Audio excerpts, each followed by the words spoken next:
Coming up on Backstage Passport. I can't believe it. All we want to do is play one more song. It was a joke. 6 acres of dirt gravel lot. So awesome. How could this possibly get any worse? We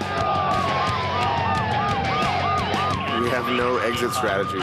We're NOFX, screwing up since 1983.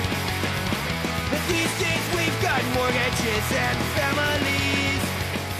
So we're going on a sketchy tour. No country is too obscure. We're gonna drink and golf and fight and snort. We're NOFX, this is Backstage Passport.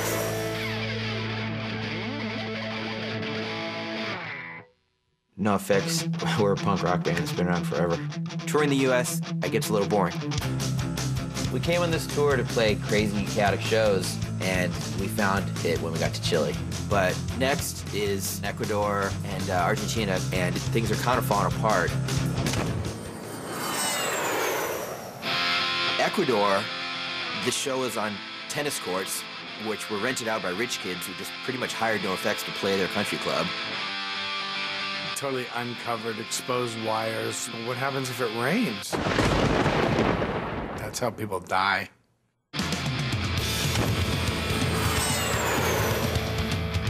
The Argentina show was super good, and we wanted to play an encore, and the club owner comes down and says, no, you can't do an encore, you waited too long. They're still here, listen. They're here. And I know what I'm doing too. He's not gonna let it happen. I can't believe it. All we want to do is play one more song. Yeah. And he's like, no, it's my club. It's my gray hair. Is it because we're Jewish? What? Come on, buddy. Give me a hug, buddy. Give me a hug. And now we're going to Peru, where no one has any faith that anything good is going to happen. Yolanda está. Puedo hablar con Yolanda.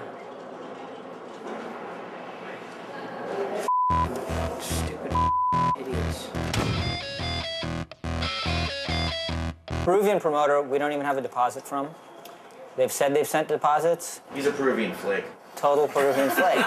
She just told me, I have seen NOFX videos, and the place is as good as the videos. She's seen the video when we played that lake in 1987. Yeah. Whatever that video is her idea of what's acceptable. I think we're gonna get screwed in Peru. I'm always up for an adventure. Whether we get screwed or not, we're going because, hey, 2,000 kids bought tickets, so we don't want to disappoint them.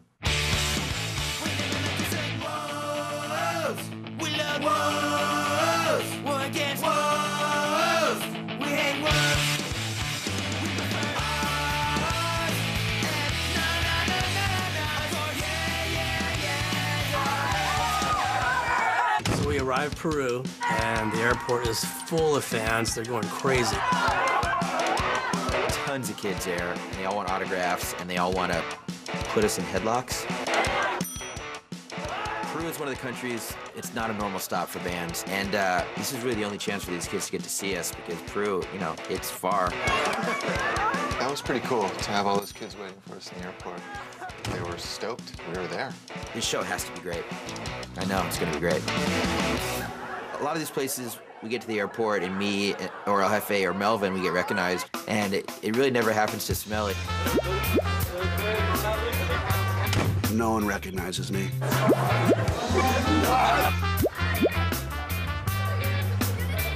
I am a member of the band, kids.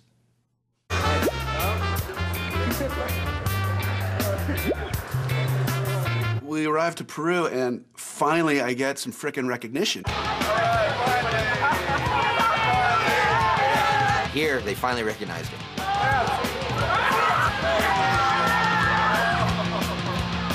I win! Eventually, I win!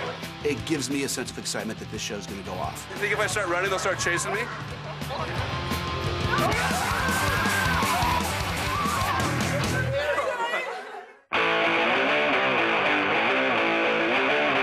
And the promoter shows up, Yolanda, a woman we've never met before. Boom, boom, Yolanda.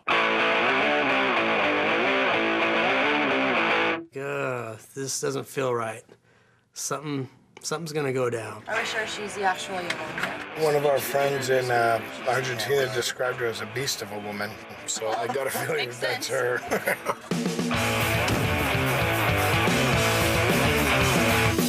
There's nothing more important than having a good promoter. So if you don't get someone there that you can count on and that does a good job, you could be totally screwed. So we land in Peru, and Yolanda didn't get the right vehicles. I've spent 3 months on emails with this woman, and now Carlos with 2 weeks asking for 4 basic things. Like to go to the hotel when we arrive. Simple things. All I want is a van for the crew, a van for the band, so that the band can go to the hotel and the crew can go to the venue and make it work. So we get to Peru, and what do we get? 1 bus. Oh, but I got a big bus. I told you 20 times I want 2 vans. No, ya que necesita irse, ya están esperando. Jesus Christ.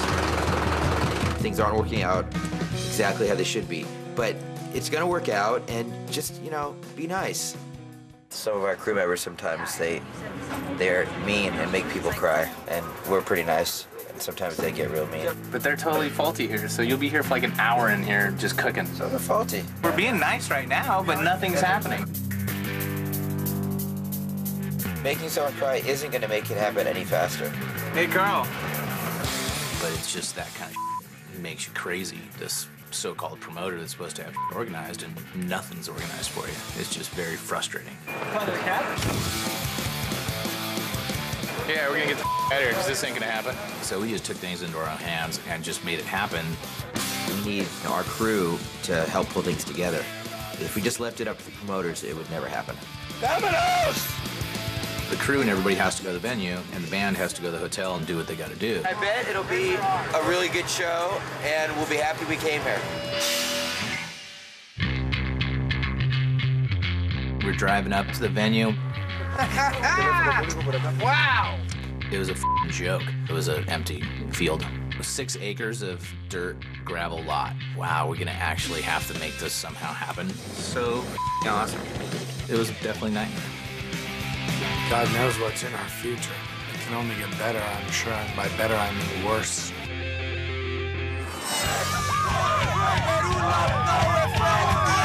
So this whole site's basically locked down. The show is 60% not happening. We have no exit strategy.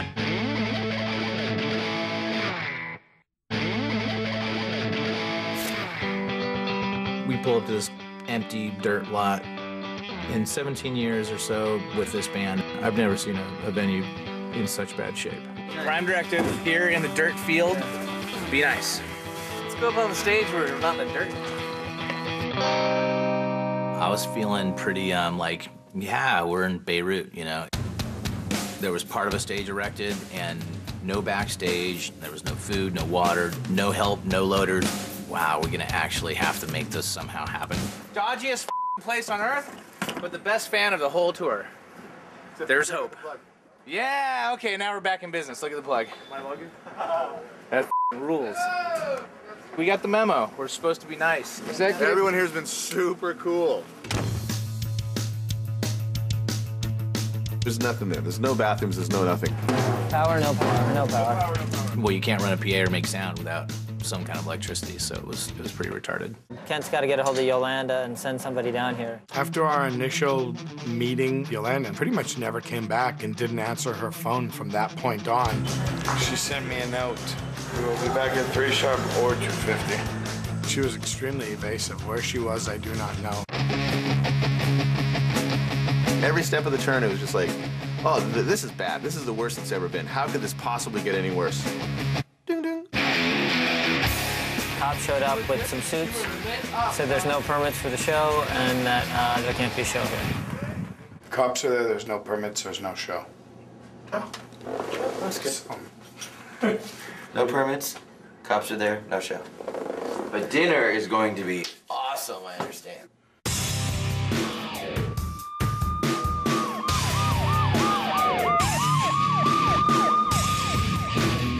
Yolanda Honda has not paid for any permits to do this on this site.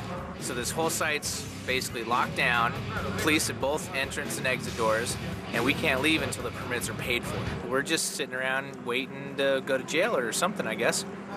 But hey, we're being nice.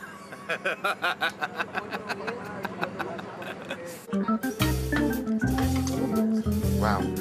I guess our crew is out on the site trying to set up everything for the show.